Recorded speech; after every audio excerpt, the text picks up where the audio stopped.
Buenos días, soy Vanessa Vallejo y este es el podcast del Pan Am Post. Venezuela cerró el 2017 con una inflación acumulada de 2.616%. Esto según cifras reveladas por la Asamblea Nacional Venezolana. ¿Cómo un país llega a tener esta inflación, que es la más alta del mundo? ¿Cómo sobrevive un venezolano a esto? ¿Y cuáles son las salidas a tremenda crisis? ¿Cuáles son las medidas que deberían aplicarse si se quiere corregir esto? Bueno, pues hoy hablaremos al respecto con nuestro invitado de hoy. Él es Jean-Paul Leydens, magíster en Economía del University College London y economista senior de Ecoanalítica.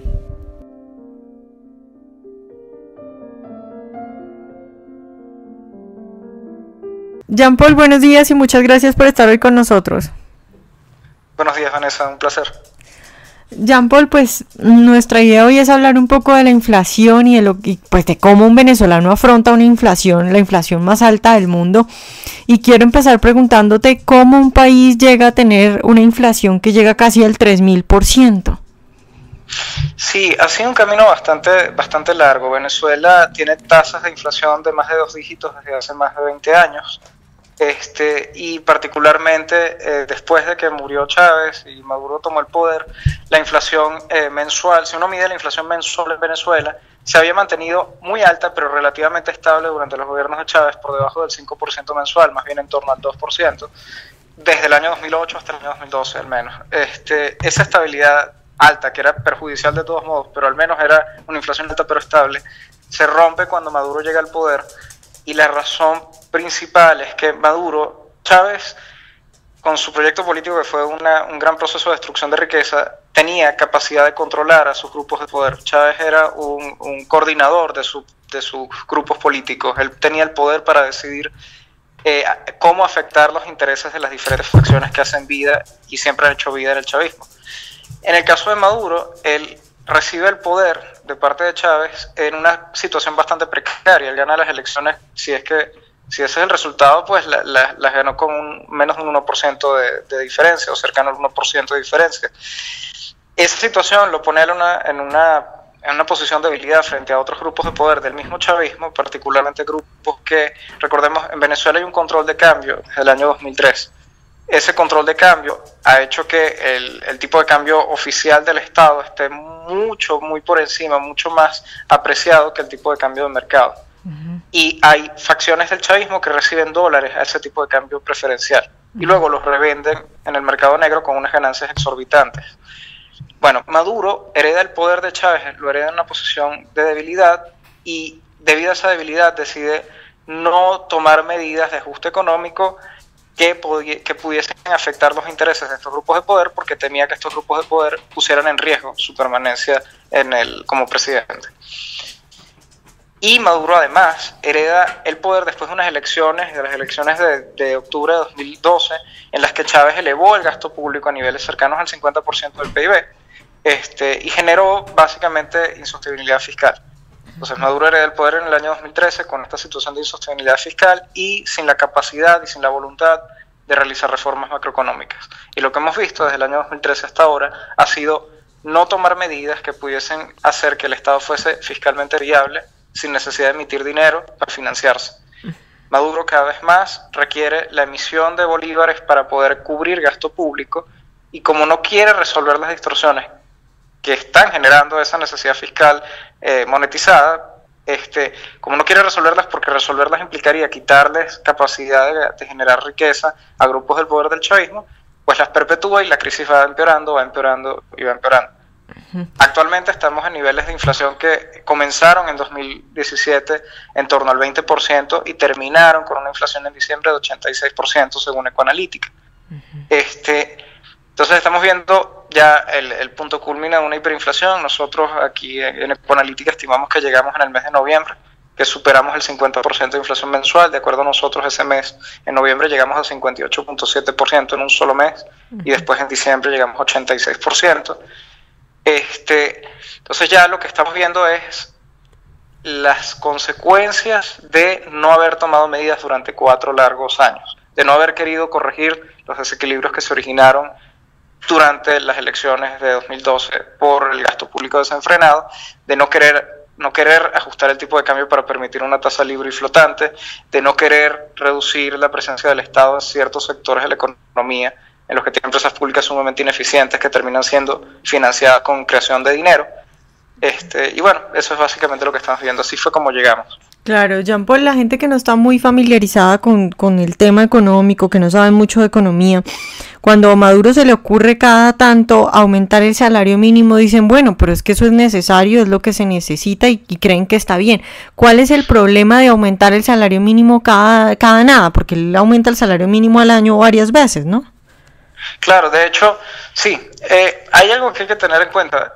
Maduro siempre, al menos durante el año 2017, se ha quedado atrás en los aumentos de salario mínimo, no son iguales al aumento de la inflación mensual. De hecho, están generalmente muy rezagados con respecto a la inflación. El tema es que en Venezuela, dado que el gobierno no tiene ninguna intención de corregir los desequilibrios fiscales que lo fuerzan a financiarse con creación de dinero, que al final, como en Venezuela, básicamente, cuando tú creas dinero, el dinero puede ir a diferentes usos, principalmente en Venezuela, bienes y dólares, dado que no hay otros activos líquidos que puedan servir de mecanismo de ahorro que esté protegido contra la inflación. Entonces, la creación de dinero que no tiene consonancia con la demanda, con el comportamiento de la demanda de dinero en Venezuela, termina viéndose reflejado en aumento de precios de bienes directamente o en aumento del tipo de cambio de mercado paralelo.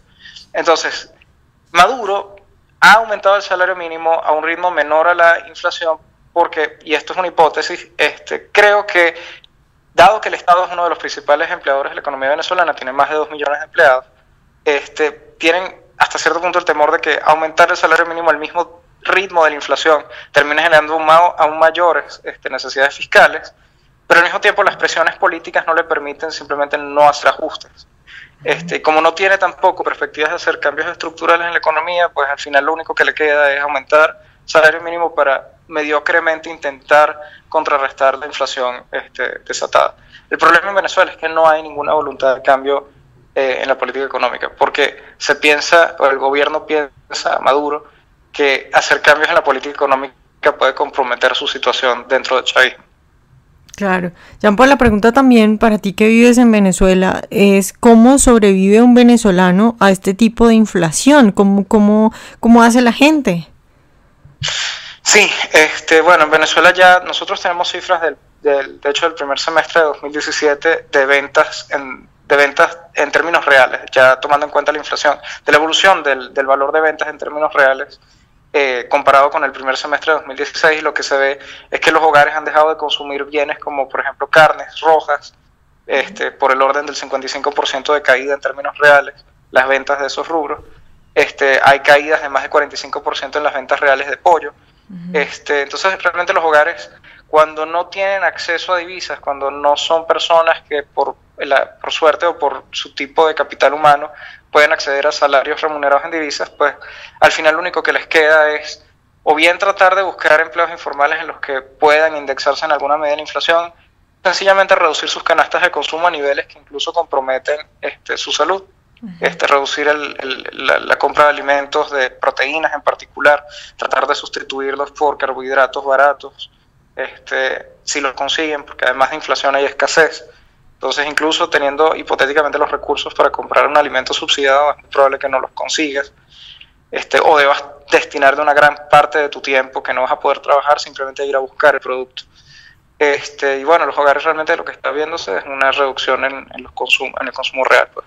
Claro, Jean Paul, ¿en cuánto está el salario mínimo de un venezolano en dólar, pero en el dólar pues del mercado negro? Sí, bueno, eso es, el salario mínimo actualmente, contando el beneficio de alimentación, que es como una especie de food stamp que dan los empleadores obligados por ley, está en torno a los 700.000 bolívares, ahorita no recuerdo el número exacto, pero es en torno a los 700.000 bolívares mensuales. Si uno divide eso entre el tipo de cambio del mercado negro, pues te daría un salario bastante bajo, de hecho más bien, no quiero decir la cifra, pero cercano a lo que sería el salario de pobreza, pero en vez de ser para un solo día de trabajo, sería para todo un mes de trabajo. No obstante, quizás esa no es la medida más adecuada para medir el poder de compra, porque efectivamente todavía en Venezuela existen algunos bienes que reciben subsidios y hay particularmente los servicios, vivienda, servicios de agua, telefónicos, internet, etcétera, son servicios que todavía tienen una diferencia de precios notable con los precios internacionales. Entonces, nosotros en Ecoanalítica calculamos un tipo de cambio que llamamos el tipo de cambio del consumidor promedio. Tenemos toda una técnica para hacerlo, que nos da en torno a lo que hubiese sido un tercio del tipo de cambio de diciembre de 2017, del tipo de cambio de cierre. En vez de ser el valor que tenía, dividiendo entre 3, ese era el tipo de cambio promedio del consumidor, cerca de 36.000 bolívares por dólar. Si fuese así, igual el salario estaría por debajo de los niveles de pobreza. Estaríamos hablando de un salario mínimo, si cerró en 700.000 bolívares por dólar y lo dividimos entre 36.000. Si cerró en 700.000 bolívares al mes y lo dividimos entre 36.000 bolívares por dólar, pues vamos a hacernos una idea de cuán bajo es. Claro, Jean Paul, ya para terminar quisiera preguntarte por las criptomonedas, por el Bitcoin, que por estos días pues anda muy de moda y que para muchos puede ser la solución a la crisis que están viviendo los venezolanos. ¿Tú crees eso? ¿Crees que hay alternativa y que las criptomonedas pueden ayudar a los venezolanos en esta situación? Bueno, las criptomonedas en Venezuela efectivamente han tenido un boom considerable. De hecho, si tomamos en cuenta los datos que publica una página web, no sé si puedo mencionarla, Local Bitcoin, es uno de los mercados más en los que uno puede comprar Bitcoins en particular en moneda nacional. Esa página y luego una página asociada se llama Coindance, que te da los volúmenes de ventas de esa página de Local Bitcoin. Si uno saca el volumen en Bitcoins transado en Venezuela, estamos hablando de en torno a más de 200 Bitcoins semanales. Ese valor es más alto o era más alto que el transado a diario en el resto de América del Sur en esa misma página web. Más grande que el que se transaba, por ejemplo, en Argentina, más grande de hecho en algún punto del que se transaba en Colombia, y Colombia es una economía más grande que la venezolana y tiene más población. Entonces, efectivamente hay una parte de la población que ha utilizado Bitcoin y otras criptomonedas como un mecanismo, primero, para tratar de adquirir dólares de manera legal, dado que las criptomonedas no han sido ilegales en Venezuela, pero funcionaban en un vacío legal, no había regulación al respecto. Ahora parece que ya va a haber regulación al respecto.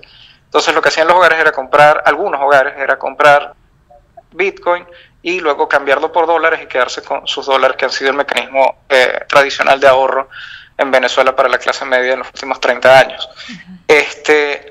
Hoy en día el gobierno ha estado, de hecho ya tiene el plan, todavía no ha publicado el white paper, pero tiene la idea de crear su propia criptomoneda o criptotoken, mejor dicho, llamado Petro, que no es una criptomoneda como Bitcoin, porque no va a tener un blockchain propio, no va a tener una red de bloques propia, sino que va a funcionar sobre otro blockchain que se llama Ethereum. Y tiene la idea de respaldarlo con un monto de barriles que se encuentran en la reserva de la faja petrolífera del Orinoco, que son barriles de petróleo extrapesados y es la principal zona de reservas petroleras de Venezuela. Esta idea del gobierno de crear una criptomoneda tiene como objetivo tratar de venderle estos petros como una suerte de títulos sobre reservas venezolanas o quizás deuda denominada en barriles, a inversionistas extranjeros que quizás tengan el estómago para asumir el riesgo legal y el riesgo económico de invertir en un bloque de la faja que no está siendo desarrollado, para de esa manera, liquidando esas reservas, obtener dólares frescos que de hecho el gobierno de Venezuela está bastante limitado en sus ingresos en dólares, porque la producción petrolera venezolana ha caído 461.000 barriles diarios en los últimos 3 meses en producción diaria, de una producción total que en octubre estaba en torno a los 2 millones, ahorita está en torno al 1.600.000 barriles diarios. Entonces el gobierno venezolano, a pesar de que los precios del petróleo han subido, su producción ha caído tanto que sus ingresos en dólares se han reducido. Entonces está tratando de generar dólares frescos, titularizando reservas o vendiendo deuda con respaldo en reservas, y eso sería la intención detrás del petro. Yo pensaría que esta medida va orientada a inversionistas muy particulares, probablemente inversionistas rusos, chinos e indios, no tanto inversionistas norteamericanos o europeos, porque particularmente los norteamericanos están afectados por las sanciones del presidente Trump. Pero Pero la idea es esa, es tratar de captar dólares frescos para la economía.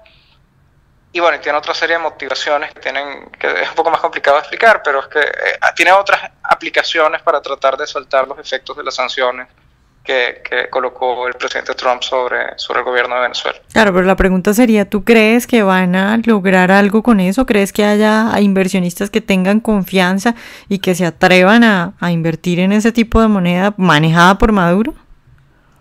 Bueno, puede ser que en un primer momento sí, hayan algunos inversionistas, probablemente rusos, que quieran adquirir, que quieran obtener un stake en la faja petrolífera del Orinoco a un alto descuento. De hecho, si uno se fija en el mapa petrolero de Venezuela, ellos están subastando un bloque, ellos están colocando como respaldo un bloque de la faja que se llama Ayacucho 1. Debajo de ese bloque, en el sur de ese bloque, hay un bloque que se llama Ayacucho 2. Ese bloque Ayacucho 2 ha sido explotado por Gazprom, está siendo explotado por Gazprom. Entonces no es descabellado pensar que el gobierno eligió particularmente el bloque Ayacucho 1 para ofrecérselo a Gazprom o a otros inversionistas rusos que, dado que ya están operando en un bloque muy cercano, puedan tener facilidades para desarrollar esas reservas. Y eso quizás le da una demanda en dólares inicial al petro. Y con ello levanten algunos ingresos en dólares por liquidación de activos. Ahora, yo no creo que eso sea yo no creo que el petro, primero, no creo que pueda funcionar a largo plazo como una moneda estable de circulación en la economía venezolana, básicamente porque si el gobierno no toma medidas para hacerse fiscalmente viable, va a tener, primero, introducir una nueva moneda más que en principio pueda ser más confiable que el bolívar. Lo que va a hacer es que la hiperinflación en el bolívar se haga más severa. La gente va a huir del bolívar si es que acaso el petro es percibido como una moneda de confianza. Y en la medida en que la gente migre del bolívar al petro, asumiendo que el petro efectivamente es percibido por los hogares como dinero con confianza, en esa misma medida el gobierno va a verse más afectado, porque sus ingresos, como la inflación empeora, sus ingresos tributarios no petroleros van a caer, porque tardas entre 15 días y un mes entre que las empresas captan el impuesto y te lo depositan en las cuentas del Estado. En ese mes y medio, con inflaciones de más de 80% mensual, el dinero que el Estado recibe pierde su valor por la misma inflación que el gobierno genera. Entonces, en la medida en que la inflación se empeore, el gobierno va a tener todos los incentivos para empezar a cobrar impuestos en petro y también para empezar a generar más petro o liberar más de la oferta total de petros que ellos se reserven para financiarse, y vas a terminar teniendo inflación en el bolívar e inflación en el petro, y pues no va a perder también sus características como dinero, asumiendo que algún día las tenga. Claro, va a terminar igual que el bolívar. Exacto. Si el gobierno no toma medidas para hacerse fiscalmente viable, y eso incluye renunciar a buena parte de su discurso ideológico, porque incluye reducir el tamaño del Estado, incluye probablemente unificar el tipo de cambio y permitir libre flotación del tipo de cambio, incluye privatizar empresas públicas que lo que están es generando pérdidas y generando necesidades de financiamiento que está siendo cubierto por creación de dinero. Pues si el gobierno no tiene voluntad de hacer esas medidas complementarias, el petro no va a solucionar la hiperinflación. Ninguna hiperinflación se ha resuelto simplemente creando una nueva moneda. Las hiperinflaciones se resuelven cuando además, normalmente viene una creación de una nueva moneda, pero va acompañada de una serie de medidas fiscales para asegurarle a la población que el Estado va a ser responsable, que el Estado va a ser fiscalmente viable, solvente, que no va a necesitar crear nuevo dinero de la nueva moneda de la nada para financiarse, que ha tomado las medidas para poner en orden sus cuentas.